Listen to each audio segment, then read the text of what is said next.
अस्सलाम वालेकुम, जाने जहां में खुश आमदीद। उम्मीद है कि आप सब लोग बिल्कुल ठीक ठाक होंगे। एक और नई एपिसोड के साथ आपकी खिदमत में हाजिर हैं। पिछली एपिसोड से उम्मीद है कि आप लोगों को काफी मजा आया होगा। इतनी लंबी सारी एपिसोड मैंने अपलोड की क्योंकि आप लोगों की सपोर्ट, आप लोगों का फीडबैक ही इतना अच्छा होता है कि मेरा दिल करता है कि आप लोगों के लिए ऐसी ही एपिसोड्स अपलोड की जाएं।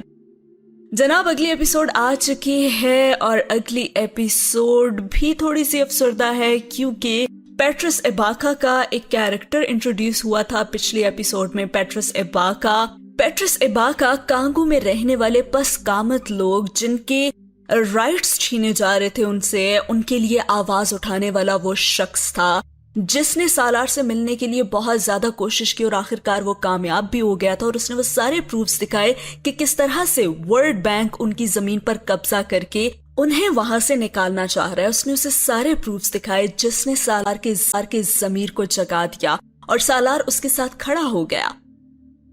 और आपने देखा कि उसके साथ खड़ा होना उसकी जिंदगी में किस कदर मुसीबतें लेकर आया। उसकी जॉब का छिनने का जो खदशा था वो यकीन में बदल गया। और जब वो वॉशिंगटन में आया और उसकी मीटिंग हुई तो वो काफी ज्यादा उसके लिए डिसअपॉइंटिंग थी। उसकी जॉब चली गई और जब वो घर गया और उसका पासपोर्ट और उसके सारे डॉक्यूमेंट्स गायब, उसके बाद उसके बीवी बच्चों से उसकी बात भी नहीं हो पाई थी। इसका मतलब यही था कि उसके साथ सिर्फ खड़ा होना उसकी जिंदगी में तमाम मुसीबतें ला चुका था। और उसके बाद हुआ क्या? पेट्रस इबाका जो वहां के लोगों का प्रेसिडेंट बनना चाहता था, उनकी आवाज पूरी दुनिया तक लाना चाहता था, उसको भी एक्सीडेंट में बुरी तरह से बदहाल करके हॉस्पिटल ले जाया गया।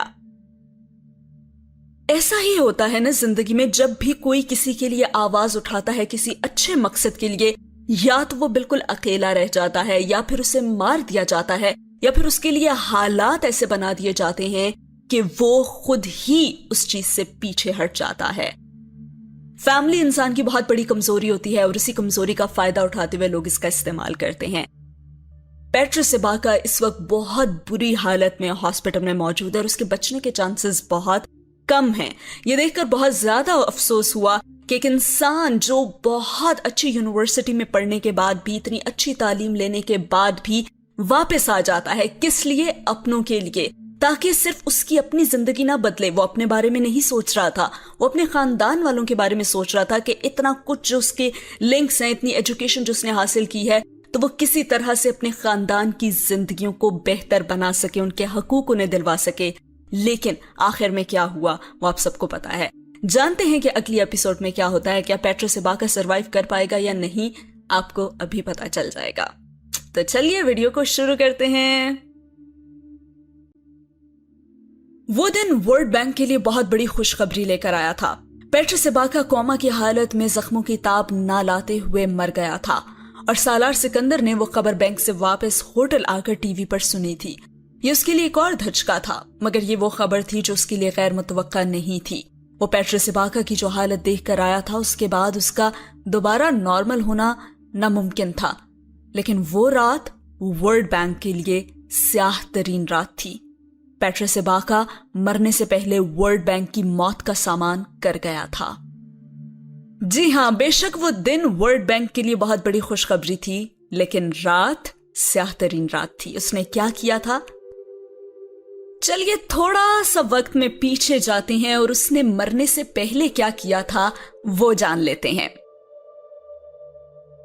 न्यूयॉर्क में वाक़े अमेरिका के सबसे बड़े मीडिया डिस्ट्रिक्ट मिडटाउन में हिटन के कोलंबस सर्कल में वाक़े टाइम वार्नर सेंटर की इमारत के सामने खड़े पेट्रस इबाका की आंखें खुशी के आंसुओं से चमक रही थीं। वो कुछ देर में इस इमारत के अंदर वाक़े CNN के स्टूडियोज में अमेरिका के मुमताज तरीन अखबारी सहाफियों में से एक एंडरसन कूपर से उसके प्रोग्राम 360 के सिलसिले में मुलाकात करने वाला था।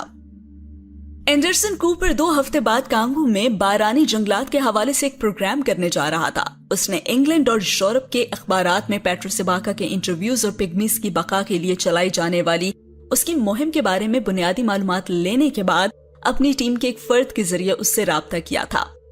इबाका को यह अंदाजा नहीं था कि एंडरसन कूपर की तरफ से मिलने वाली इस कॉल ने उसकी जिंदगी और मौत के हवाले से भी फैसला कर दिया था।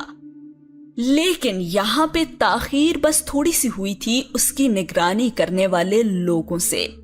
एक सरासीमी और बदहवासी फैली थी उन लोगों में जिन्होंने ये तय करना था कि अब अचानक CNN के मंजर में आ जाने के बाद वो फौरी तौर पर इबाका का क्या करें। तशवीश इस बात पर भी हुई थी कि अगर इबाका और पिग्मीज के हवाले से कूपर ने प्रोग्राम करने का फैसला कर लिया था तो चोटी के और कितने ऐसे सहाफी थे जो इस प्रोजेक्ट के हवाले से प्रोग्राम करने की तैयारियों में थे।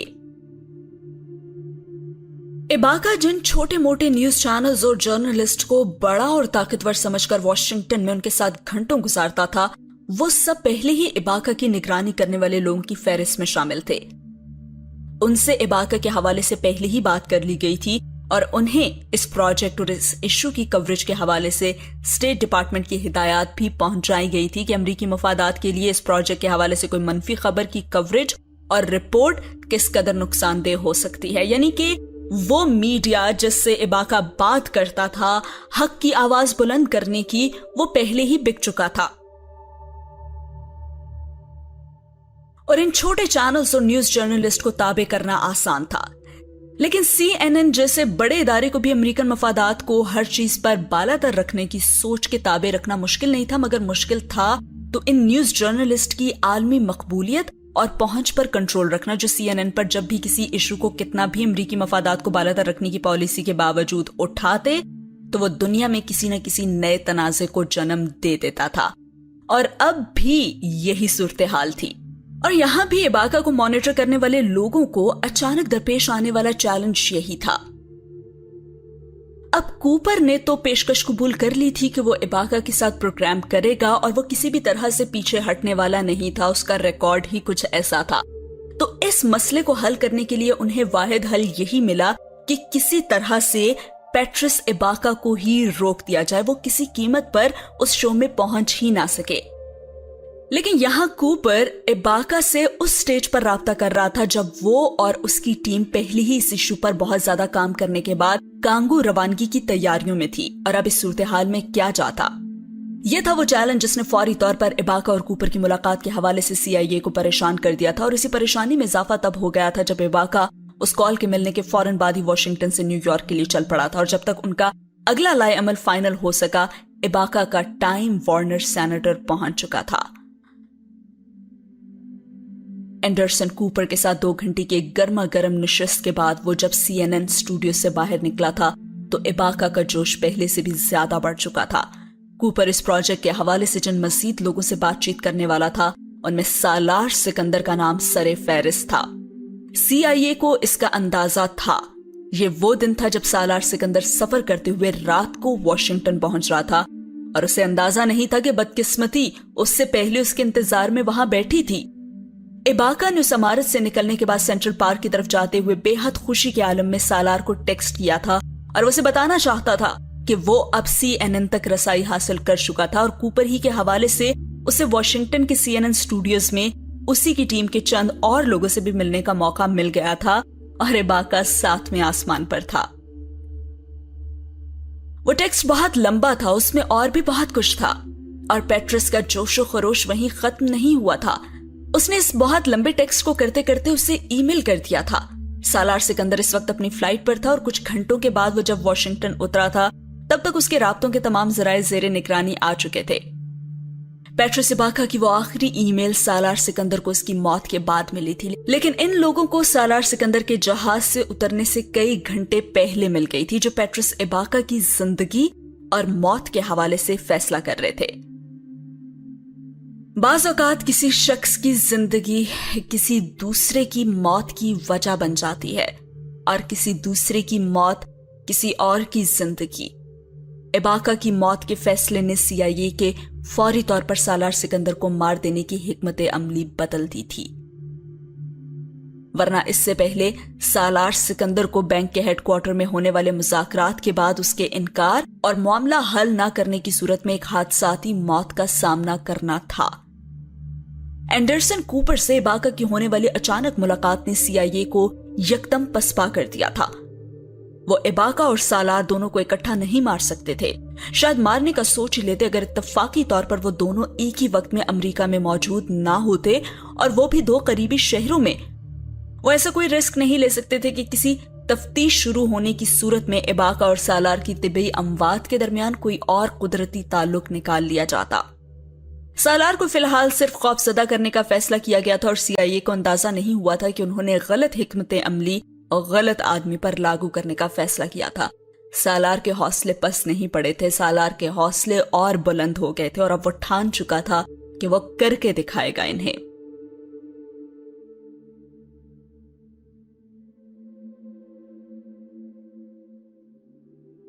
پیٹرس ایباکا کو دراصل چند گھنٹوں ہی کے بعد بروکلن کے ایک ایسے علاقے کی ایک تنگ و تاریک گلی میں روکا گیا تھا جہاں ایک قریبی عمارت میں ایباکا کو اپنے ایک دوست سے ملنا تھا۔ CIA کا خیال تھا کہ ایباکا ان کے لیے حلوہ تھا جسے وہ بہت آرام سے پکڑ کر لے آتے، لیکن ایسا نہیں ہوا تھا۔ ایباکا ان دو افراد سے بڑی بے جگری سے لڑا تھا جنہوں نے اچانک اس کے قریب اپنی گاڑی روک کر اسے ریوالور دکھاتے ہوئے اندر بٹھانے کی کوشش کی تھی۔ اس نے ساری زندگی امریکہ کی مہذب دنیا میں مہذب طور طریقوں کے ساتھ گزاری تھی، لیکن جنگل اور جنگلی زندگی اس کی سرشت اور جبلت میں تھی، اپنا دفاع کرنا اسے آتا تھا۔ وہ ان تربیت یافتہ گماشتوں کے قابو میں نہیں آیا تھا، پستہ قامت ہونے کے باوجود وہ سخت جان اور مضبوط تھا۔ وہ پٹتا اور پیٹتا رہا تھا۔ لڑتے لڑتے ریوالور ایباکا کے ہاتھوں میں آ گیا تھا اور ایک بار ریوالور ہاتھ میں آنے پر اس نے آؤ دیکھا نہ تاؤ ان دونوں افراد پر گولیاں چلا دی تھی۔ گولی ایک کو لگی تھی لیکن دوسرا خود پر ہونے والے فائر سے بہت پہلے اپنا ریوالور نکال کر ایباکا پر 2 فائر کر چکا تھا اور اس کے وہ سینے میں لگے تھے۔ یکے بعد دیگرے ہونے والے ان 3 فائرز نے سڑک پر چلتے راہگیروں کو وہاں سے بھاگنے پر مجبور کر دیا تھا اور انہی میں سے کسی نے پولیس کو فون بھی کیا تھا، لیکن پولیس کے آنے سے پہلے وہ دونوں ایجنٹ شدید زخمی حالت میں تڑپتے ایباکا کو گاڑی میں ڈال کر فرار ہو چکے تھے۔ ایباکا کی وہ حالت اس دن CIA کے لیے دوسرا جھٹکا تھی۔ انہیں ایباکا کا صحیح سلامت انہیں صرف کچھ گھنٹوں کے لیے چاہیے تھا تاکہ اس کے ذریعے وہ ان تمام چیزوں کو بھی ختم کر سکتے جو ایباکا کی موت کی صورت میں کسی اور کے ہاتھ لگ جاتی اور ایک اور ایباکا کھڑا ہو جاتا۔ اسی چیز سے بچنے کے لیے وہ صرف ایباکا کو یہاں لانا چاہتے تھے۔ CIA کے لیے فی الحال سب سے بڑا چیلنج اب یہ تھا کہ وہ ایباکا کے دستخط کیسے حاصل کرتے جن کی انہیں فوراً ضرورت تھی تاکہ وہ اس کے وہ لاکرز کھلوا سکتے جہاں اس کی اصل دستاویزات تھیں۔ ان کی حکمت عملی یہ تھی کہ وہ ان کے اصلی دستاویزات کو حاصل کرنے کے بعد ایباکا کو ختم کر دیتے، لیکن سب کچھ اس کے الٹ ہوا تھا۔ پلان A اور پلان B ناکام ہو چکا تھا۔ نہ تو وہ ایباکا کو صحیح سلامت لا سکے اور نہ ہی ایباکا کے دستاویزات وہ حاصل کر سکے۔ اب CIA کو پلان C سے کام لینا تھا، لیکن انہیں یہ اندازہ نہیں تھا کہ ایباکا کے پاس ایک پلان D تھا جس کا انہیں کچھ پتا نہیں چل سکا۔ وہ کانگو میں اپنی ایک گرل فرینڈ کے پاس ایک وصیت چھوڑ کر آیا تھا، اور یہاں سے آتا ہے کہانی میں ٹویسٹ۔ سین تو ختم ہو گیا لیکن ٹویسٹ باقی ہے۔ دراصل سالار جس رات واشنگٹن کے لیے روانہ ہوا تھا اس کے اگلے دن اماما کی گائنیکولوجسٹ نے اسے فون کیا تھا۔ اماما کے معائنے کی تاریخ 3 دن بعد کی تھی۔ اس کے امریکن ڈاکٹر نے اسے اسی دن ایمرجنسی میں آنے کے لیے کہا کیونکہ اسے کسی میڈیکل کیمپ میں شرکت کے لیے اگلے 1 ہفتے کے لیے گھانا میں رہنا تھا۔ اس کی سیکریٹری نے اماما سے کہا تھا کہ وہ اپنی تمام اپوائنٹمنٹس ری شیڈول کر رہی ہے اور اس نے اماما کو آج کے دن کا کہا تھا۔ اماما نے کسی غور و خوض کے بغیر جانے کی حامی بھر لی تھی اور اسے ایک معمول کی بات سمجھ رہی تھی اور اس میں اس کا کوئی قصور بھی نہیں تھا۔ اگر سالار سکندر CIA کے ہاتھوں بے بس ہو رہا تھا تو اماما تو کوئی شے ہی نہیں تھی۔ وہ ہمیشہ کی طرح جبریل اور عنایہ کے ساتھ ہیڈی کو بھی ہسپتال لے کر گئی تھی۔ وہ کنشاسا کے بہترین ہسپتالوں میں سے ایک تھا کیونکہ وہاں پر زیادہ تر غیر ملکی ملٹی نیشنل کمپنیز اور سفارتکاروں کا علاج ہوتا تھا۔ سالار اس وقت اپنی فلائٹ پر تھا اور اماما کا خیال تھا کہ وہ جب تک واشنگٹن پہنچتا وہ اس سے بہت پہلے واپس گھر آ جاتی، لیکن وہ واپس گھر نہیں آ سکی تھی۔ اس کی ڈاکٹر نے اس کا الٹرا ساؤنڈ کرنے کے بعد کچھ تشویش کے عالم میں اس سے کہا تھا کہ اسے بچے کی حرکت اب نارمل محسوس ہو رہی ہے، اور اس نے اسے بتایا تھا کہ اسے کچھ اور ٹیسٹ کروانے ہوں گے اور ساتھ اسے کچھ انجیکشن بھی لینا ہوں گے۔ ڈاکٹر نے اسے فوری طور پر ہسپتال میں کچھ گھنٹوں کے لیے یہ کہہ کر ایڈمٹ کیا تھا کہ انہیں اس کو زیر نگرانی رکھنا تھا۔ اسے ایک کمرے میں شفٹ کیا گیا تھا اور جو انجیکشن اماما کو دیے گئے تھے وہ درد بڑھانے والے انجیکشن تھے۔ اماما کو گھر سے غائب اور سالار اور اپنی کسی اور فیملی سے رابطہ منقطع رکھنے کے لیے CIA کے پاس اس سے بہترین حل نہیں تھا کہ اس کے بچے کی قبل از وقت پیدائش عمل میں لائی جائے۔ اماما انجیکشن لگوانے سے پہلے ہاسپٹل کے کمرے میں ہی ہیڈی، جبریل اور عنایہ کو لے آئی تھی۔ اس وقت بھی اس کا یہی خیال تھا کہ چند گھنٹوں میں وہ واپس گھر چلی جائے گی، لیکن اسے پہلی بار تشویش تب ہوئی تھی جب اس کا درد زیادہ ہونا شروع ہو گیا تھا اور ڈاکٹر نے اس کی تصدیق بھی کر دی تھی کہ انجیکشن کے ری ایکشن میں شاید انہیں بچے کی زندگی بچانے کے لیے فوری طور پر دنیا میں لانا پڑے گا۔ وہ پہلا موقع تھا جب امامہ بری طرح سے پریشان ہوئی تھی۔ وہاں کنشاسا میں گھر کے چند ملازموں کے علاوہ ان کا کوئی ایسا حلقہ احباب نہیں تھا جنہیں وہ ایسے کسی بحران میں مدد کے لیے پکارتے یا جن پر بھروسہ کرتے۔ ان کا جتنا میل ملاپ تھا وہ سرکاری اور غیر ملکی تھا۔ فوری طور پر امامہ کی سمجھ میں یہ نہیں آیا تھا کہ وہ بچوں کو کہاں بھیجے۔ اس کی ڈاکٹر نے اسے مدد کی پیشکش کی تھی کہ وہ بچوں کو اپنے گھر رکھ سکتی ہے، لیکن امامہ کے لیے تو یہ ناممکن تھا۔ وہ اپنی اولاد کے بارے میں جنون کی حد تک محتاط تھی اور خاص طور پر جبریل کے حوالے سے یہ غیر فطری نہیں تھا۔ اس نے ایک بھرے پرے خاندان سے نکل کر 10 سال کی قید تنہائی کاٹی تھی اور پھر امید اور نا امیدی کے درمیان لٹکتے ہوئے اس نے ان خونی رشتوں کو پایا تھا۔ وہ اس کی کل کائنات تھے اور اسے اس وقت ملے تھے جب وسیم کی موت کے بعد وہ مایوسی کے سب سے بدترین دور سے گزر رہی تھی۔ جبریل اس کی زندگی میں اس وقت بہار کی طرح آیا تھا۔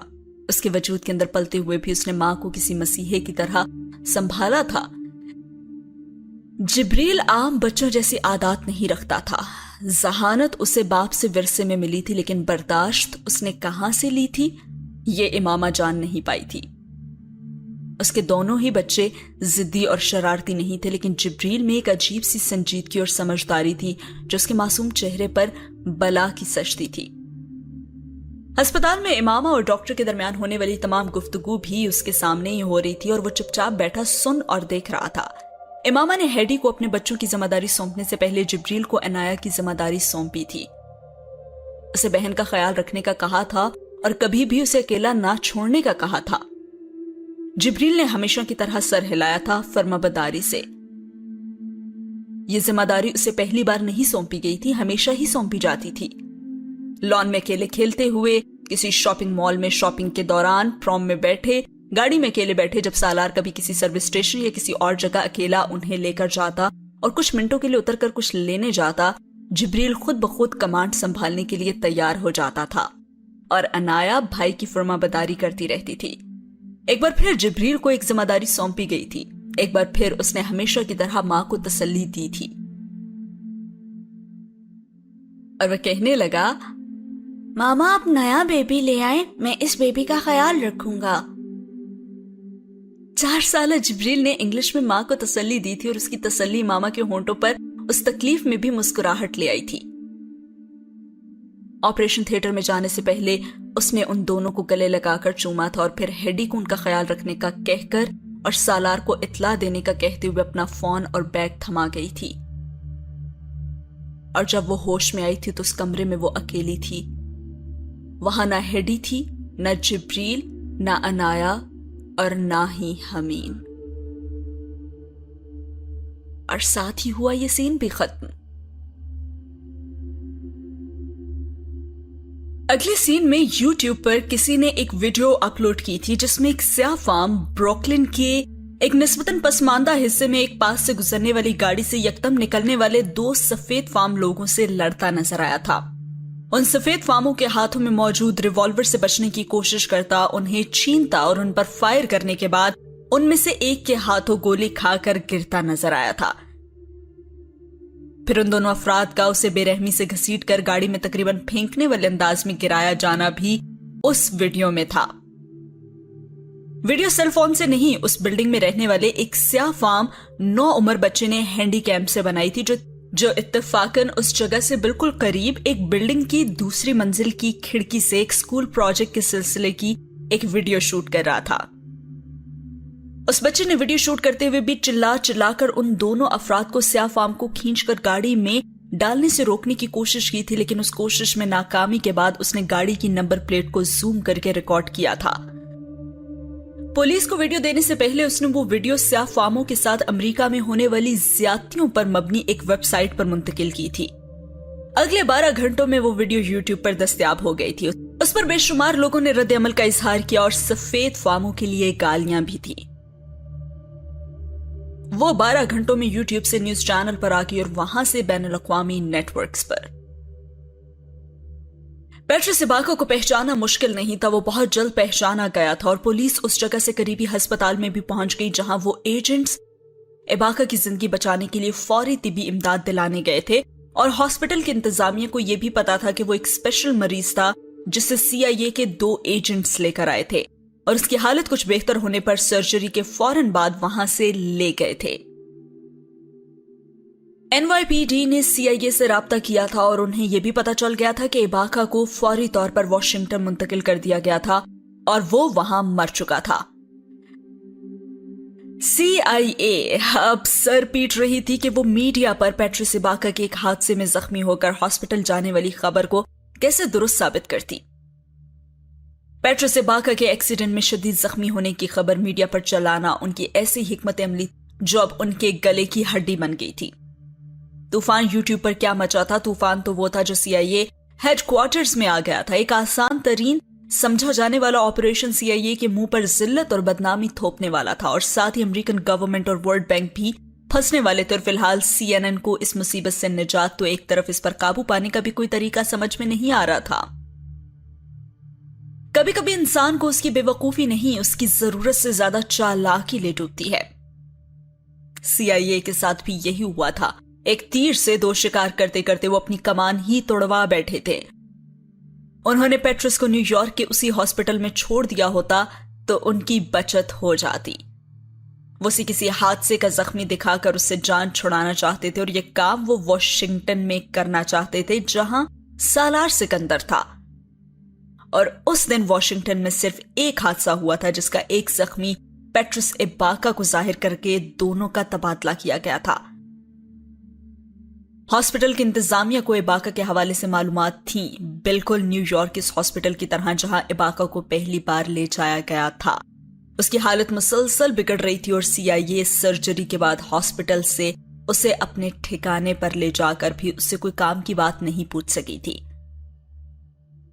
तो अब उन्हें उससे वो आखिरी काम लेना था जिसके लिए उसे वॉशिंगटन पहुंचाया गया था और जिसके लिए न्यूज चैनल्स पर बार बार उस हादसे के जख्मियों और मरने वाले के नाम चलाए गए थे, बल्कि उनकी पासपोर्ट साइज की तस्वीरें भी। CIA को यकीन था कि इन चैनल्स पर चलने वाली यह खबर सालार सिकंदर के इल्म में जरूर आएगी और उन्हें यह भी यकीन था कि जिस तरह की कुर्बत उन दोनों की हालिया कुछ अरसे में रही थी वो मुत्तकाजी थी कि सालार उससे मिलने जरूर जाता। अंदाजे दुरुस्त साबित हुए थे। वो खबर सालार ने देख भी ली थी और वो फौरी तौर पर उससे मिलने भी चला गया था। अगर किसी तरह वो खबर उसके इल्म में ना आती या वो उससे मिलने ना जाता तब CIA वाले हॉस्पिटल के जरिए उससे राब्ता करते और कहते कि पैट्रिस इबाका की आखिरी ख्वाहिश है कि वो सालार सिकंदर से मिलना चाहता है। लेकिन उन्हें प्लान बी की जरूरत नहीं पड़ी थी। सालार इबाका को देखने चला गया था और हॉस्पिटल में आने जाने में से तकरीबन 2 घंटे लगे थे और CIA को इतना ही वक्त चाहिए था उसके कमरे से लैपटॉप समेत हर उस चीज का सफाया करने के लिए जिसे वो काम की समझते थे। सालार को किसी और काम के लिए कमरे से इतनी देर तक बाहर रखना उनके लिए बहुत मुश्किल था कि वो अपना लैपटॉप तो साथ रखता ही था, लेकिन हॉस्पिटल जाते हुए उन्हें तवक्को थी कि वह सब कुछ वहीं छोड़ जाएगा। सब कुछ वैसा ही हुआ था जैसा उनका प्लान था, लेकिन नतीजा वो नहीं निकला था जिसकी उन्हें तवक्को थी। वो वीडियो उन्हें ले डूबी थी। कोई भी उस वीडियो में नजर आने वाले चेहरे के नकूश को भूल नहीं सकता था। वो इतने वाज़ेह थे और इस वीडियो में दूसरी सबसे नुमाया चीज वो वक्त और तारीख थी जो स्क्रीन पर नीचे आ रही थी। वो पैट्रिस इबाका की शनाख्त नहीं बदल सकते थे और वॉशिंगटन के अस्पताल में बज़ाहिर हादसे में जख्मी होकर आने और मरने वाले इबाका की शनाख्त भी नहीं बदल सकते थे। वो न्यूज चैनल्स पर इबाका की तस्वीरें न चलवा चुके होते तो इस वक्त हादसे के फौरन बाद शदीद जख्मी फर्द के तौर पर तो शायद CIA यही करती और इबाका को वॉशिंगटन के उस अस्पताल से फौरी तौर पर वापस न्यूयॉर्क मुंतकिल कर दिया जाता। लेकिन वो एक गलती के बाद सिर्फ दूसरी नहीं, तीसरी और चौथी गलती भी कर बैठे थे। एंडरसन कूपर की टीम ने पैट्रिस इबाका की मशकूक हालत में मौत के बाद इन पैगामात और ईमेल्स को और इस वीडियो में नजर आने वाले वक्त को चेक किया था और सब पैगामात और ईमेल्स जिनमें इबाका ने कूपर के शो में शिरकत से माजरत करने के साथ साथ किसी किस्म की मुआवनत से भी इनकार किया था, वो इस वीडियो के 2 घंटे बाद के मैसेज थे और इस वक्त के जब न्यूयॉर्क के हॉस्पिटल में इबाका की सर्जरी हो रही थी। और ऐसे पैगामात सिर्फ कूपर ही को नहीं, उन दूसरे प्रोग्राम्स के मेजबानों को भी किए गए थे या सहाफियों को जिनसे इबाका पिछले कुछ दिनों से मिल रहा था और पिग्मीज के मसले को सामने लाने की दरख्वास्त कर रहा था। एंडरसन कूपर ने एक न्यूज प्रोग्राम में पैट्रस के इन पैगामात और उसकी वीडियो की टाइमिंग को पॉइंट आउट किया था, और फिर उसने न्यूयॉर्क और वॉशिंगटन के 2 हॉस्पिटल्स के मोतबर जराये का हवाला देते हुए यह राज खोल दिया था कि इन दोनों हॉस्पिटल्स में उसे दाखिल करने वाले CIA से ताल्लुक रखते थे। पैट्रिस इबाका की मौत की वजह क्या हो सकती थी, कौन उसे मार सकता था और क्यों मार सकता था, उसको सिर्फ वो शख्स बता सकता था जिसका नाम इबाका कूपर के सामने कई बार वो ले चुका था, जो वॉशिंगटन में उससे मिलने के लिए आने वाला वाहिद मुलाकाती था और जिसने अपनी शनाख्त इबाका के रिश्तेदार के तौर पर जाहिर की थी। अमेरिका के हर न्यूज चैनल पर उसरा सालार सिकंदर का नाम इस हवाले से चल रहा था और हर कोई सालार से राब्ता करने में नाकाम था। और साथ ही हुआ ये सीन खत्म। 4 साला जिब्रील ने अपने खानदान को दरपेश आने वाले इस बहरान में जो रोल अदा किया था वो उससे जिंदगी में कई बार अदा करना था। ये उस नन्हे से बच्चे को तब इल्म नहीं था। इमामा के जाने के बाद हेडी को अचानक ख्याल आया था कि इमामा उसे घर से कुछ चीजें लाने का कहकर गई थी जो नौज़ायदा बच्चे और उसके लिए एक बैग में घर पर पहले ही पैक करके रखी हुई थी, और वो हेडक्वार्टर से इन दोनों बच्चों के लिए खाने पीने और उनके कपड़ों के लिए भी कहकर गई थी, क्योंकि उसे बच्चों को घर वापस नहीं भेजना था जब तक सालार ना आ जाता। उसने हेडी से कहा था कि वो उन बच्चों को हॉस्पिटल में किसी फीमेल अटेंडेंट के पास छोड़कर घर से ये चीजें ले आए या फिर घर में मौजूद किसी और मुलाजिम से कहलवा कर ले आए, लेकिन वो बच्चों को कहीं ना लेकर जाए। हेडी को इमामा की यह हिदायत याद नहीं रही थी। उसका घर से रास्ता सिर्फ 10 मिनट की ड्राइव पर था और हेडी ने सोचा यही था कि वो उनको साथ ले जाए। उसने यही सोचा कि वो बच्चों को अकेला छोड़ने के बजाय अपने साथ ही ले जाएगी और वापस ले आएगी।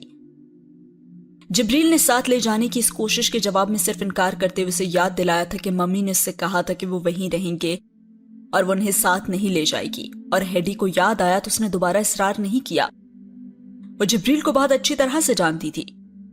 4 साल की उम्र में भी वो किसी तोते की तरह माँ बाप की बातें रटकर फिर वही करता, और मजाल थी कि वो किसी दूसरी की बातों में आकर इमामा ये सालार की तरफ से मिलने वाली हिदायत को फरामोश कर देता। हेडी उन्हें इमामा की डॉक्टर की असिस्टेंट के पास छोड़कर फौरी तौर पर चली गई थी। उसकी अदम मौजूदगी में अनाया को नींद आने लगी थी और डॉक्टर के असिस्टेंट ने नींद में झूलती 2 साला इस बच्चे को उठाकर एक बेंच पर लेटाने की कोशिश की और जिब्रील ने उसे रोक दिया। वो वहां से अनाया को हटाना नहीं चाहता था जहां हेडी उसे बिठा कर गई थी और जहां असिस्टेंट अनाया को ले जाकर लेटाना चाहती थी।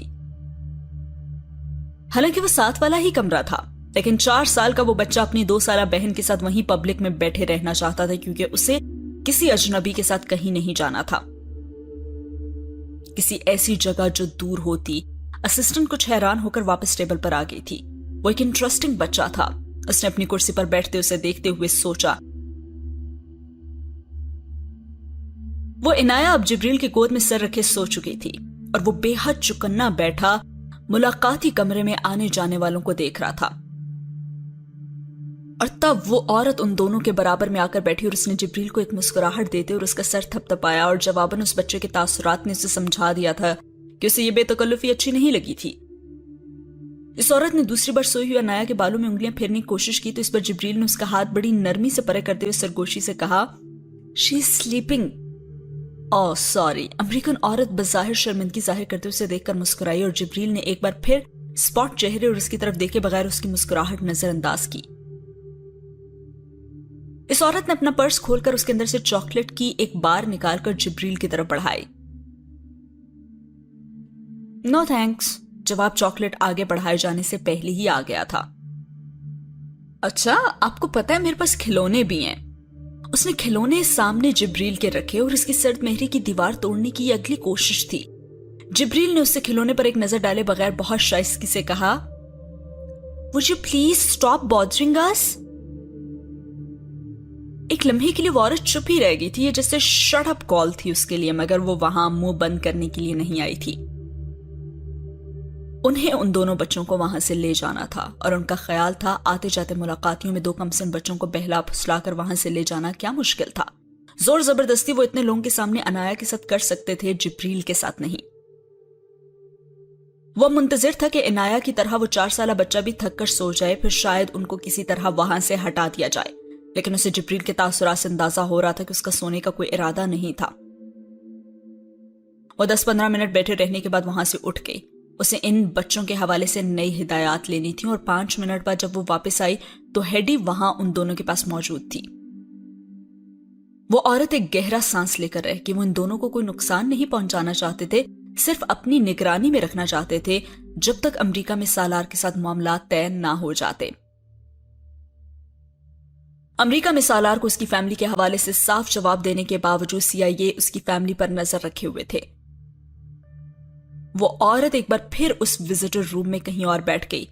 अनाया अब जाग गई थी और बाथरूम जाना चाहती थी।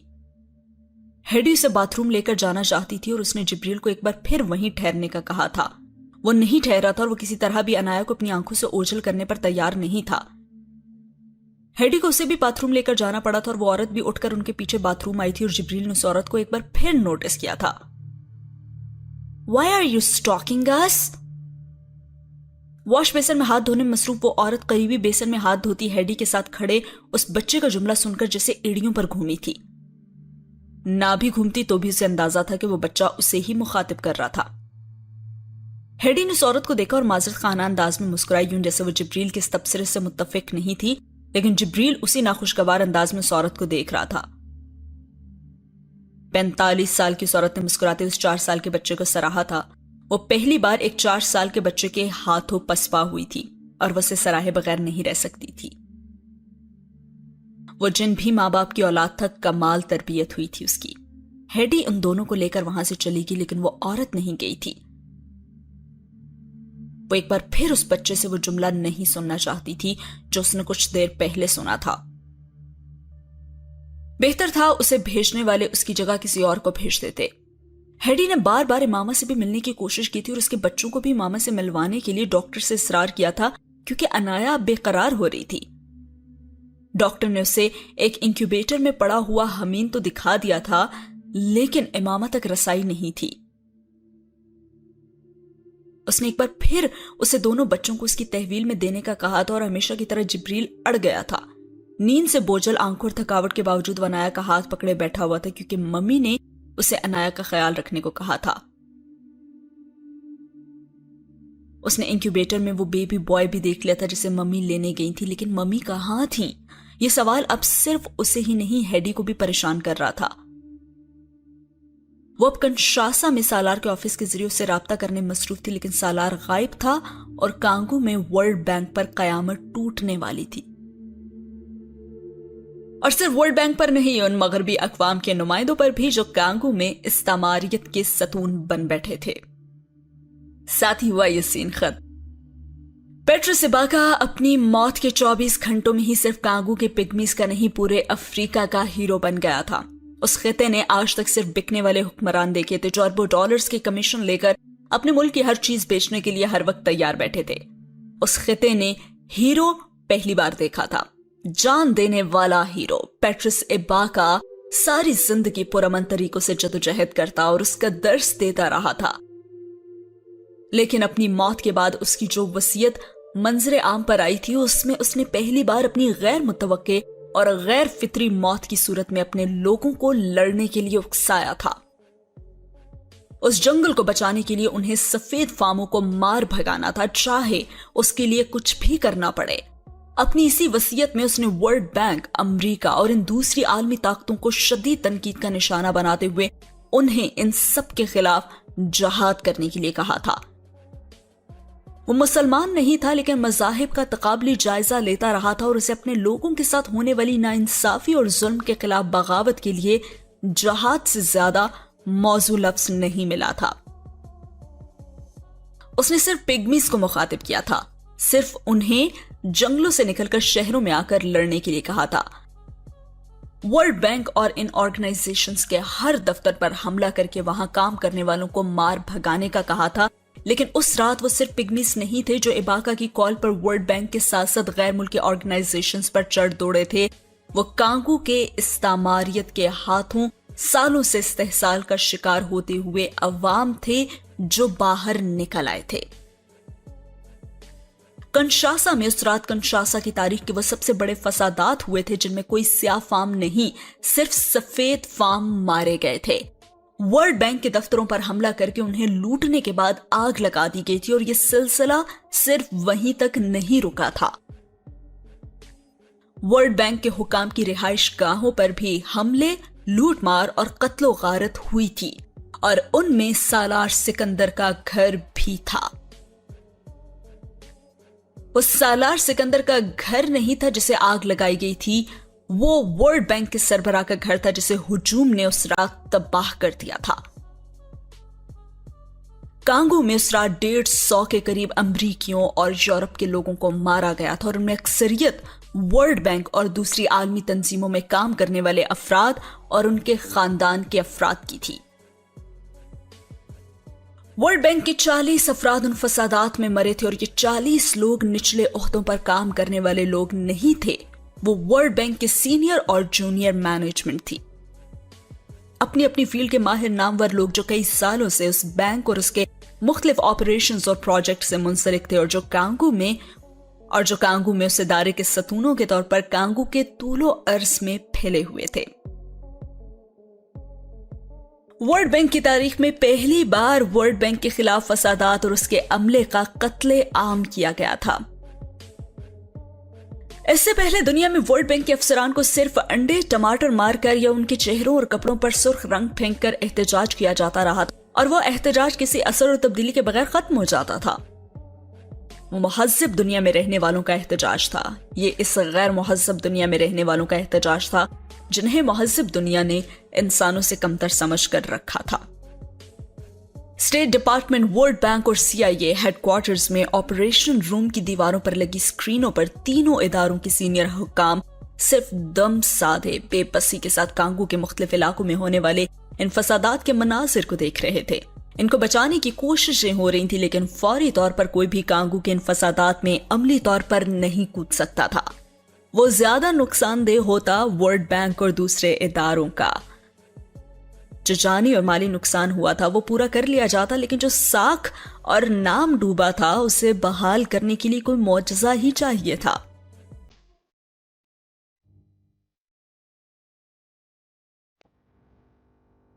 ان فسادات کے آغاز سے بالکل پہلے اینڈرسن کوپر نے پیٹرس ایباکا کے ساتھ ہونے والے اس آف کیمرا سیشن کو اپنے پروگرام میں چلا دیا تھا۔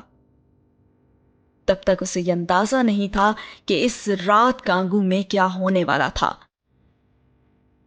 اگر اسے یا CIA کو اس کا رتی بھر بھی اندازہ ہوتا تو وہ ٹیپ شدہ چیزیں بھی نہیں چلتی۔ اس آف کیمرا سیشن میں پیٹرس ایباکا نے امریکہ اور ورلڈ بینک پر شدید تنقید کرتے ہوئے انہیں گدھ اور ڈاکو قرار دیا تھا جو کانگو کو نوچ نوچ کر کھا رہے تھے، اور کوئی ان کا ہاتھ روک نہیں پا رہا تھا۔ پیٹرس ایباکا کا وہ آخری انٹرویو افریقہ میں لوگوں نے اسٹیڈیم اور چوکوں پر روتے ہوئے بڑی اسکرینوں پر سنا تھا، اور اس کی گفتگو میں ورلڈ بینک کے صرف ایک عہدیدار کی تعریف تھی جو ورلڈ بینک کو اس پروجیکٹ کی انکوائری پر مجبور کر رہا تھا، اور ایسا نہ کرنے کی صورت میں وہ اس پروجیکٹ اور ورلڈ بینک کو چھوڑ دینا چاہتا تھا۔ پیٹرس ایباکا نے اس انٹرویو میں پہلی بار اپنی زندگی کو لاحق خطرات کی بھی بات کی تھی، اور یہ بھی کہا تھا کہ وہ طاقتیں جو اسے مار ڈالنا چاہتی ہیں وہ سالار سکندر کو بھی مار ڈالیں گی۔ سالار سکندر کا نام پیٹرس ایباکا کے بعد ایک رات میں افریقہ میں زبان زدے عام ہو گیا تھا۔ افریقہ میں ویسی ہی شہرت اور ویسا تعارف پہلی بار کسی غیر ملکی کو نصیب ہوا تھا۔ پیٹرس ایباکا چلا گیا، لیکن اس کا مشن رہا۔ پیٹرس ایباکا نے جانے سے پہلے جو کیا وہ واقعی ورلڈ بینک کے خاتمے کے لیے کافی تھا، اور اس نے اپنے محسن سالار کا نام بھی لیا، اور سالار کی کوششیں بھی اب رائگان نہیں جائیں گی۔ یہیں پہ ہوتا ہے یہ سین ختم۔ اگلے سین میں امامہ نے اٹینڈنٹ کی شکل دیکھتے ہی ہوش و حواس سنبھالنے کے بعد سب سے پہلا یہی سوال کیا تھا، میرے بچے کہاں ہیں؟ وہ کچھ دیر میں آپ کے پاس آ جائیں گے، آپ کو فوری طور پر اس ہاسپٹل سے کہیں منتقل کرنا ہے۔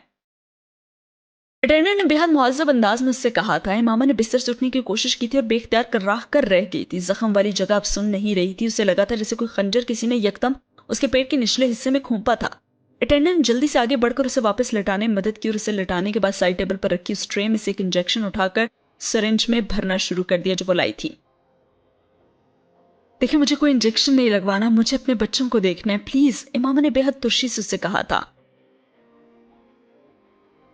यह आपकी तकलीफ कम कर देगा, आपकी हालत अभी ठीक नहीं है, अटेंडेंट ने यह कहते हुए ग्लूकोज की बोतल में सिरिंज की सुई खोंप दी थी।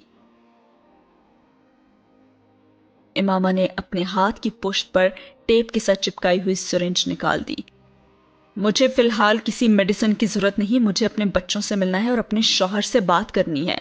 वो इस बार जख्म की तकलीफ को नजरअंदाज करते हुए उठ बैठी थी और उसने अटेंडेंट का हाथ भी झटक दिया। वो अटेंडेंट तो कुछ देर चुप खड़ी रही और फिर खामोशी से कमरे से निकल गई। उसकी वापसी आधे घंटे के बाद हेडी, जिब्रील और अनाया के साथ हुई थी।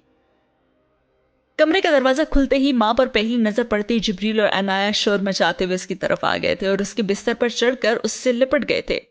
वो 1.5 दिन के बाद मां को देख रहे थे। हेडी भी बेख्तियार लिपट कर उसके पास आ गई थी। 1.5 दिन से इमामा को ना देखने पर और डॉक्टर्स की बार बार की ली तो लाल पर इमामा के हवाले से उसके जहन में अजीब व गरीब वहम आ रहे थे और अब इमामा को बेखैरियत देखकर भी वो जज्बाती हुए बिना नहीं रह सकी थी। इमामा ने हेडी को देखते उससे पूछा, तुमने सालार को तो इतला दे दी थी ना? नहीं, मैं कल से उनसे राब्ता करने की कोशिश कर रही हूं लेकिन उनका नंबर नहीं मिल रहा। मैंने उनके ऑफिस स्टाफ से भी राब्ता किया लेकिन वो कह रहे हैं कि सालार साहब के साथ उनका भी राब्ता नहीं हो रहा। इमामा के दिमाग को एक झटका लगा। वो हेडी का पहला जुमला था जिसने उसे चौंका दिया था। कल? वो बुड़बुड़ाई। आज क्या तारीख है? उसने हेडी से पूछा और हेडी ने जो तारीख बताई वो उस दिन की नहीं थी जिस दिन वो हॉस्पिटल में लाई गई थी।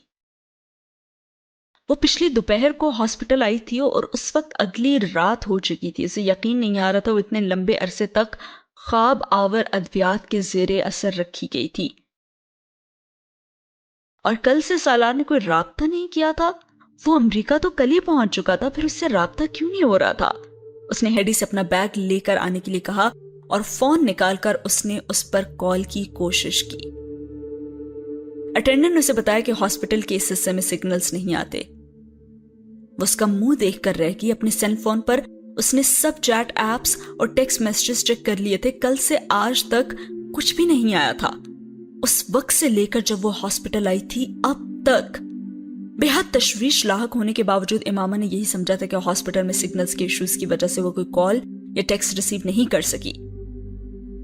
इससे पहले कि वह हेडी से कुछ और पूछती, हेडी ने उसे कांगू में होने वाले फसादात के बारे में बताया था और साथ ये भी कि गोम्बे में उनके घर पर भी हमला किया गया था। और इमामा सख्ते में रह गई थी। हेडी के पास तफसीलात नहीं थी क्योंकि वो एक बार हॉस्पिटल से निकलने के बाद दोबारा बच्चों को छोड़कर कहीं नहीं गई थी।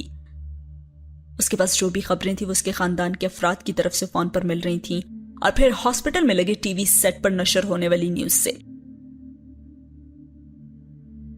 ये वो लम्हा था जब इमामा को पहली बार सालार के हवाले से बेकरारी हुई थी। पेट्रस इबाका मारा गया था तो सालार कहां था? वो भी तो वॉशिंगटन में ही था ना? हेडी ने उसे न्यूज चैनल्स पर चलने वाली सारी खबरें बताई थी और पेट्रस इबाका कैसे मारा गया और उसकी मौत की वजह क्या सामने आई। उससे आखिरी बार मिलने के लिए जाने वाला शख्स सालार सिकंदर था और सालार सिकंदर उस वक्त से गायब था। इमामा के हाथ कांपने लगे थे। उसका ख्याल था उसे दुनिया में सबसे ज्यादा मोहब्बत जिब्रील से थी, फिर अनाया से, फिर अपनी उस औलाद से जिसको एक दिन पहले उसने पहली बार देखा था। लेकिन अब जब सालार यकदम उसकी जिंदगी से कुछ देर के लिए अजीब तरह से गायब हुआ था तो उसके आसान खता होने लगे थे। वो जिब्रील और अनाया को इसी तरह बिस्तर पर छोड़कर दर्द से बेहाल होते हुए भी लड़खड़ाते कदमों से फोन लिए कमरे से बाहर निकल आई थी। उसे हॉस्पिटल में उस जगह जाना था जहां से वो कॉल कर सकती थी और उससे बात कर सकती थी। उसे उस घर के तबाह बर्बाद होने का भी ख्याल नहीं आया था जिसमें होने वाली लूट मार के बारे में हेडी ने उसे कुछ देर पहले बताया था। घर, बच्चे, सब कुछ यकदम उस एक शख्स के सामने बेमायनी हो गया था जो उसका साहिबान था, जो जिंदगी की धूप में उसके लिए तब छांव बना था जब उसका वजूद हिद्दत से झुलस रहा था, पांव आबला पा हो गए थे। अटेंडेंट और हेडी ने उसे रोकने और पीछे आने की कोशिश की, वो नहीं रुकी। उसने हेडी को अपने پیچھے نہیں آنے دیا، اسے بچوں کے پاس رکنے کے لیے کہا۔ وہ ننگے پاؤں پھوڑے کی طرح دکھتے جسم کے ساتھ لڑکھڑاتے قدموں سے کوریڈور میں نکل آئی۔ سالار وہاں ہوتا تو اس حالت میں اسے بستر سے ہلنے بھی نہ دیتا، لیکن سارا مسئلہ یہی تو تھا کہ سالار وہاں نہیں تھا اور وہ اسے پانے کے لیے بے حال ہو رہی تھی۔ ہاسپٹل میں کوئی ایسی جگہ ڈھونڈتی جہاں سگنل آ جاتے، جہاں سے وہ سالار سے بات کر پاتی، اس کی آواز سن لیتی۔ اس کا جسم ٹھنڈا پڑ رہا تھا۔ یہ موسم نہیں تھا جو اسے لرزا رہا تھا، خوف تھا جو رگوں میں خون جما رہا تھا۔ صرف ہاتھ نہیں تھے جو کپ کپا رہے تھے، اس کا پورا جسم پتے کی طرح کانپ رہا تھا۔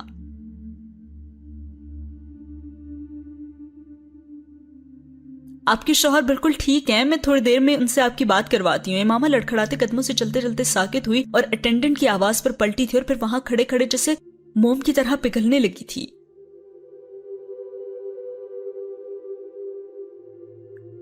زرد، کانپتی، ٹھٹھرتی، بے آواز روتی وہ ماں تھی، اپنے بچوں پر جان دے دینے والی، اور وہ رب تھا، اپنے بندوں کو ایسے کیسے چھوڑ دیتا؟ اس نے جس کو پکارا تھا مدد کے لیے وہی آیا تھا۔ رحم اٹینڈنٹ کو اس کی حالت پر نہیں آیا تھا، بلکہ اللہ کو اپنے بندے پر آیا تھا، اور وہ اپنے بندوں پر بلا شبہ بے حد شفقت کرنے والا ہے۔ اور ساتھ ہی ہوا یہ سین ختم۔ CIA اور ورلڈ بینک کے ساتھ ساتھ امریکن گورنمنٹ کو ایک ہی وقت میں سالار کی ضرورت پڑی تھی۔ کانگو میں اگر کوئی اس وقت ورلڈ بینک کی عزت کو بحال کرنے کی پوزیشن میں تھا تو وہ سالار سکندر ہی تھا۔ پاور گیم ایک دن ون مین شو بن گیا تھا۔ افریقہ میں جو آگ پیٹروس اباکا کی موت نے لگائی تھی، وہ سالار سکندر کی زندگی ہی بجھا سکتی تھی۔ فیصلہ تاخیر سے ہوا تھا، لیکن فیصلہ ہو گیا تھا۔ اس آپریشن کے تباہ کن نتائج نہ صرف CIA میں بہت سے لوگوں کی کرسی لے جانے والے تھے، بلکہ ورلڈ بینک میں بھی بہت سے سر کٹنے والے تھے۔ اب تاج کہیں اور رکھا جانے والا تھا۔ سالار سکندر اس سب سے بے خبر ہوٹل کے اس کمرے میں اب بھی نیوز چینلز دیکھ رہا تھا۔ وہ کچھ دیر پہلے اپنے باپ سے بات کر کے آیا تھا، جنہوں نے اسے بتایا تھا کہ کانگو کے حالات کی وجہ سے فی الحال کانگو کی فلائٹس اور ویزا دونوں دستیاب نہیں تھے۔ سالار سکندر کے سر میں درد شروع ہو چکا تھا۔ اس کا وہ غم گسار مائیگرین ایک بار پھر اس کا غم غلط کرنے آ گیا تھا۔ وہ ہوٹل واپس آیا تھا عجیب کیفیت میں۔ ٹی وی کے سامنے کھڑا وہ سالار سکندر کے حوالے سے چلنے والی خبروں، کانگو کے دل دہلا دینے والے مناظر کے ساتھ یوں دیکھتا رہا جیسے وہ کوئی اور تھا۔ نہ اس سالار سکندر سے اس کا کوئی تعلق تھا اور نہ ہی کانگو سے، اور وہاں امامہ اور اپنی اولاد کو چھوڑ کے آنے والا بھی کوئی اور تھا۔ انہیں بھول جانے والا بھی کوئی اور تھا۔ اس کے ذہن میں عجیب طرح کے سوال گھوم رہے تھے۔ پہلا سوال، واٹ نیکسٹ ٹو ایکسٹریسی؟ کیا سوال تھا؟ کیا یاد دلایا تھا؟ کیا یاد آیا تھا؟ اور جواب تھا pain. And what is next to pain? اتنے سالوں بعد ایک بار پھر وہ سوال و جواب اس کے ذہن میں چلنے لگے تھے۔ آخر کتنے موقع آئے تھے اس کی زندگی میں اسے سمجھانے کہ اس کے بعد کچھ نہیں ہے، عدم وجود، خالی پن، اور وہ عدم وجود کی کیفیت میں آ کھڑا ہوا تھا ایک بار پھر زمین اور آسمان کے درمیان کسی ایسی جگہ معلق جہاں وہ نہ اوپر جا پا رہا تھا اور نہ ہی نیچے آ پا رہا تھا۔ And what is next to nothingness? یعنی اس عدم وجود، خالی پن کے بعد کیا ہے؟ اس کا اپنا سوال ایک بار پھر اس کا منہ چڑھانے آیا تھا۔ ہیل، جہنم۔ جواب یہ تھا۔ جہنم کوئی اور جگہ تھی کیا؟ اس نے جیسے بے اختیار کراہتے ہوئے سوچا۔ And what is next to hell? ہاں، وہ اس کے بعد والی جگہ جانا چاہتا تھا، ان سب تکلیفوں، ان سب اذیتوں، ان سب آزمائشوں سے گزر کر وہاں سے آگے اور آگے، آگے جہاں جنت تھی، یا شاید اس لمحے لگی تھی۔ وہ 2 دن کے بعد اس کا سیل فون جیسے نیند سے نہیں موت سے جاگا تھا۔ وہ میوزک اور وہ روشنی، اسے لگا وہ خواب دیکھ رہا تھا۔ وہ میوزک اس نے امامہ کی کالر آئی ڈی کے ساتھ محفوظ کیا تھا، اور وہ گانا تھا if tomorrow never comes, Ronan Keating کے مشہور گانے کی کالر ٹیون تھی۔ اور سیل فون پر اس کا مسکراتا چہرہ اور اس کا نام، اور سالار کو لگا وہ واقعی جنت میں کہیں تھا۔ اس نے کانپتے ہاتھوں سے کال ریسیو کی لیکن ہیلو نہیں کہہ سکا۔ وہ امامہ نے کہا تھا، بے قرار آواز میں۔ وہ بول ہی نہیں سکا، سانس لے رہا تھا تو بڑی بات تھی، اپنے قدموں پر کھڑا تھا تو کمال تھا۔ آخر کار سالار کی امامہ سے بات ہونے لگی تھی، اس کا فون آ چکا تھا۔ وہ دوسری طرف سے بے قراری سے اس کا نام پکار رہی تھی، بار بار۔ سالار کا وجود وہ آواز اسے ہرا کر رہی تھی، جیسے کسی بنجر سوکھے پیڑ پر بارش کے بعد بہار میں پھوٹنے والی سبز کونپلوں کی طرح۔ وہ پھوٹ پھوٹ کر تو رونا چاہتا تھا لیکن اس کے سامنے رو نہیں سکتا تھا۔ وہ مرد تھا، بولنا مشکل تھا پر بولنا ضروری تھا۔ امامہ، اس نے اپنے حلق میں پھنسے ہوئے نام کو آزاد کیا تھا، اور دوسری طرف وہ پھوٹ پھوٹ کر رو رہی تھی۔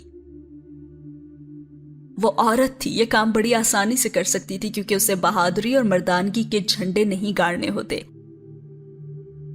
اور وہ بیچارہ بے آواز روتا رہا تھا۔ وہ دوزخ سے گزر کر آئے تھے اور کسی نے دوسرے سے یہ نہیں پوچھا تھا کہ دوسرا کہاں تھا، کیوں رو رہا تھا۔ بے آواز روتے ہوئے سالار نے اسی طرح کھڑے کھڑے اس کمرے کے درمیان میں امامہ کی ہچکیاں اور سسکیاں سنتے اپنے جوتے اتارے تھے، اور پھر وہ گھٹنوں کے بل سجدے میں جا گرا تھا۔ کوئی اس سے پوچھتا اللہ کہاں تھا اور کیسے سنتا تھا، اس کی شہرگ کے پاس، اس سے بھی قریب۔ کئی سال پہلے وہ ریڈ لائٹ ایریا میں امامہ کے نہ ہونے پر اسی طرح ایک طوائف کے کوٹھے پر سجدے میں جا گرا تھا۔ آج وہ امامہ کے ہونے پر سجدے میں جا گرا تھا۔ بے شک اللہ ہر چیز پر قادر ہے، مشرق مغرب ہر چیز اس کی متاع ہے۔ وہ کن کہتا ہے اور چیزیں ہو جاتی ہیں، گما سے آگے، بیان سے باہر۔ بے شک اللہ ہی سب سے بڑا ہے، بے شک اللہ ہی سب سے طاقتور ہے۔ ارسین ہوا ختم۔ اگلے سین میں جبریل نے حمین، جو اس کا نیا بھائی تھا، اس پر ایک نظر ڈالنے کے بعد 3 لفظوں میں بڑے محتاط اور مفصل انداز میں اپنے جذبات کا اظہار کیا اور کہنے لگا، ہی از کیوٹ۔ اس کے برعکس عنایا بڑے اشتیاق سے والہانہ انداز میں اس کے چھوٹے بھائی کو دیکھ رہی تھی، جس کی آمد کے بارے میں وہ مہینوں سے سن رہی تھی اور جسے ایک پری پرستان سے ایک رات ان کے گھر چھوڑ کر جانے والی تھی۔ امامہ کی باتیں سن سن کر اسے چھوٹے بھائی سے زیادہ اس پری کو دیکھنے میں دلچسپی ہو گئی تھی، جو ان کے لیے روز یہ دیکھنے آتی تھی کہ انہیں بھائی کی ضرورت تھی یا نہیں۔ وہ امامہ سے بھائی سے زیادہ پری کے بارے میں اشتیاق سے کریت کریت کر پوچھتی تھی۔ جبریل البتہ پاس بیٹھا اپنی سٹوری بکس کے صفحے الٹتے پلٹتے دونوں کی گفتگو سنتا رہتا تھا۔ اس نے کبھی نہ بھائی کے بارے میں سوال کیا تھا اور نہ ہی پری کے بارے میں، کیونکہ اسے پتا تھا کہ ممی جھوٹ بول رہی تھی، کیونکہ نہ پریاں ہوتی ہیں اور نہ ہی بھائی کو پری نے لانا تھا۔ بھائی کو ہسپتال سے آنا تھا اور ہسپتال خود جانا پڑے گا، اور وہ بھی کار سے، سڑک کے ذریعے، اس ہسپتال جہاں وہ ممی کے ساتھ جاتے تھے۔ لیکن اس نے اپنی یہ معلومات صرف عنایا کے ساتھ تنہائی میں شیئر کی تھی، امامہ کے سامنے نہیں۔ تو کیا ممی جھوٹ بولتی ہیں؟ عنایا نے اس سے پوچھا۔ نہیں، وہ جھوٹ نہیں بولتی ہیں، لیکن تم چھوٹی ہو اس لیے وہ تم سے یہی کہتی ہیں۔ اس نے بڑے مدبرانہ انداز میں بہن کو سمجھایا تھا، جس نے بھائی کے فراٹے دار زبان اور سوال سن سن کر بہت جلدی بولنا شروع کر دیا تھا۔ وہ سب اس وقت امریکن ایمبیسی کے اندر موجود ایک چھوٹے سے میڈیکل یونٹ میں تھے، اور وہ طوفان جن کی زندگی اڑانے آیا تھا کچھ بھی تہس نہس کیے بغیر قریب سے گزر کر چلا گیا تھا۔ امامہ اپنے تینوں بچوں کے ساتھ سالار سے بات چیت کے بعد اب پرسکون تھی۔ اس نے وقفے وقفے سے پاکستان میں سب سے بات کی تھی، سب کو اپنی خیریت کی اطلاع دی تھی، اور سب سے حمین کی پیدائش پر مبارکباد وصول کی تھی۔ حمین کی حالت بہتر تھی، وہ کمزور تھا لیکن صحت مند اور ایکٹیو تھا۔ اگر اس کی پیدائش قبل از وقت نہ ہوئی ہوتی اور امامہ کی سرجری نہ ہوئی ہوتی تو سالار فوری طور پر ان کو وہاں سے واشنگٹن بلوانے کی کوشش کرتا، لیکن فوری طور پر امامہ اور حمین ایئر ٹریول نہیں کر سکتے تھے۔ اس لیے سالار کانگو آنے والا تھا اور اب وہ اس کے انتظار میں امریکن ایمبیسی میں تھے جہاں بہت سے اور بھی لوگ پناہ لیے ہوئے تھے۔ جب تک انہیں کانگو سے نکالنے کے انتظامات نہ ہو جاتے یا حالات پر قابو نہ پایا لیا جاتا وہ وہیں رہ رہے تھے۔ امامہ اور اس کے بچوں کو ہائی پروفائل گیسٹ کا سٹیٹس ملا ہوا تھا اور امامہ کو اگر یہ پتا ہوتا کہ اس کی ہائی پروفائل سٹیٹس سے پہلے اس کے شوہر پر امریکہ میں کیا گزری تھی تو وہ مر کر بھی امریکن ایمبیسی کی شکل نہ دیکھتی۔ سالار نے اسے ہر بات سے بے خبر رکھا تھا۔ فون پر ان کی بہت لمبی بات نہیں ہو سکی تھی اور سالار نے اسے آرام کرنے کے لیے کہا تھا۔ اسے خود فوری طور پر ورلڈ بینک کے ہیڈ کوارٹرز میں ایک میٹنگ اٹینڈ کرنی تھی اور اس نے امامہ سے کہا تھا کہ کوئی سگنل اور سیٹلائٹ کا مسئلہ تھا جس کی وجہ سے اس کا رابطہ اس سے نہیں ہو پا رہا تھا اور اسی وجہ سے وہ اس قدر پریشان تھا۔ امامہ نے پیٹروس ایباکا کے حوالے سے بات کی تو اسے تسلی دی کہ سب کچھ ٹھیک ہے، وہ پریشان نہ ہو، اس کی زندگی کو کوئی خطرہ نہیں ہے، وہ اس سلسلے میں پولیس سے بھی رابطے میں ہے۔ اور امامہ مطمئن ہو گئی تھی۔ اگر سالار کی پریشانی کا باعث صرف اس سے رابطہ نہ پانا تھا تو وہ مسئلہ تو وہ سمجھ سکتی تھی، لیکن کوشش کے باوجود وہ سو نہیں سکی تھی۔ تکلیف میں سکون آور دوائیں لیے بغیر سو نہیں سکتی تھی اور اب وہ دوائیں لے کر سونا نہیں چاہتی تھی۔ ہیڈی اب بھی وہیں تھی ان کے پاس اور وہ کمرے میں چلے ہوئے ٹی وی پر کانگو کے حالات کے حوالے سے چلنے والی خبریں دیکھ رہی تھی۔ مختلف ملکی اور غیر ملکی چینلز کو بدل بدل کر جہاں پیٹروس ایباکا کے حوالے سے ذکر آ رہا تھا وہاں سالار سکندر کا بھی ذکر ہو رہا تھا۔ اس انٹرویو کی جھلکیاں بھی بار بار چل رہی تھی جن میں پیٹروس نے بار بار سالار کے بارے میں اچھے الفاظ میں بتایا اور اس کی اور اپنی زندگی کے حوالے سے لاحق خطرات کا بھی ذکر کیا تھا۔ سالار سے بات کرنے کے بعد امامہ کی جو پریشانی ختم ہوئی تھی وہ پریشانی ایک بار پھر سر اٹھانے لگی تھی۔ سالار نے اسے ان سب معاملات سے بالکل بے خبر رکھا ہوا تھا۔ وہ پچھلے کئی مہینے سے کانگو میں جنگلات میں پیٹروس ایباکا کے ساتھ بہت زیادہ سفر کرتا رہا تھا۔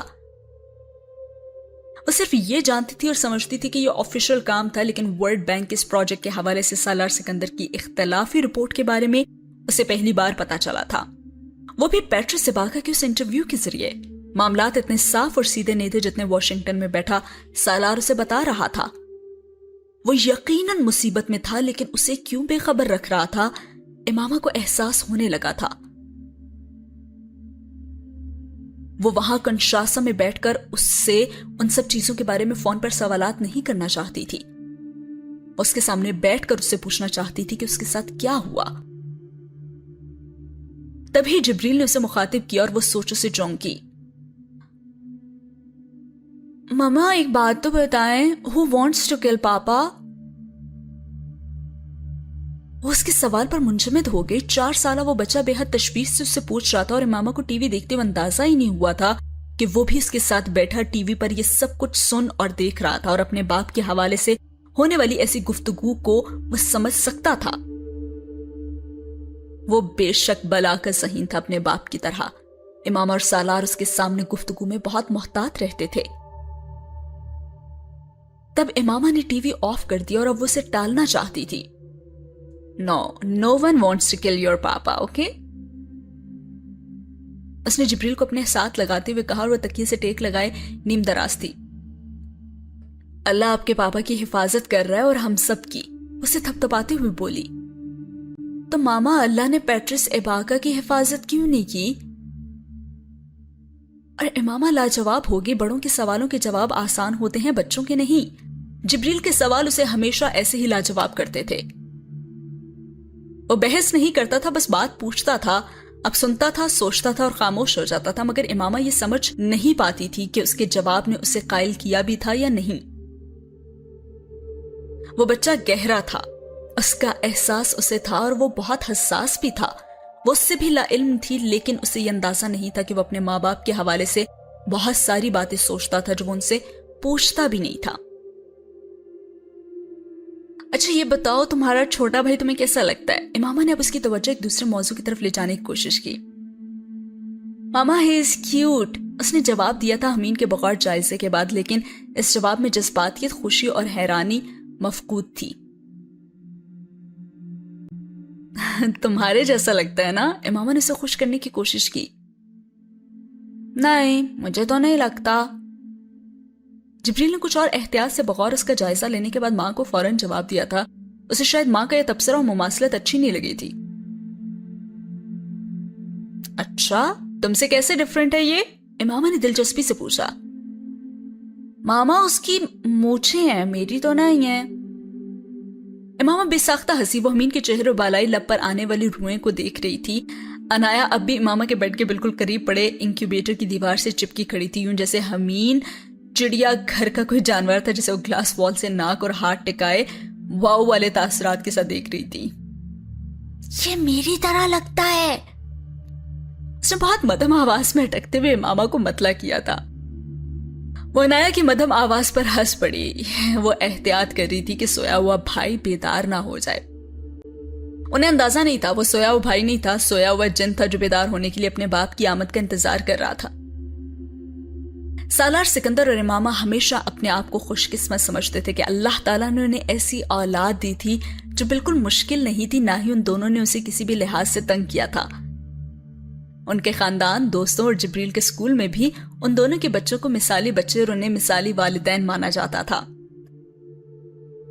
کانگو کے فسادات میں پیدا ہونے والا وہ تیسرا بچہ ان کا وہ سکون اور چین چھین کر انہیں واقعی مثالی بنانے کے لیے بھیجا گیا تھا۔ سی آئی اے نے جس بچے کو 3 ہفتے پہلے دواؤں کے ذریعے قبل از وقت دنیا میں لانے کی کوشش کی تھی، انہیں اگر محمد حمید سکندر کا تعارف ہو جاتا تو وہ اس پیدائش کو کم از کم 300 سال تک روکتے۔ ایسا کیوں تھا یہ تو پتا چلے گا بعد میں، کیونکہ یہاں پہ ہو چکا ہے سین ختم۔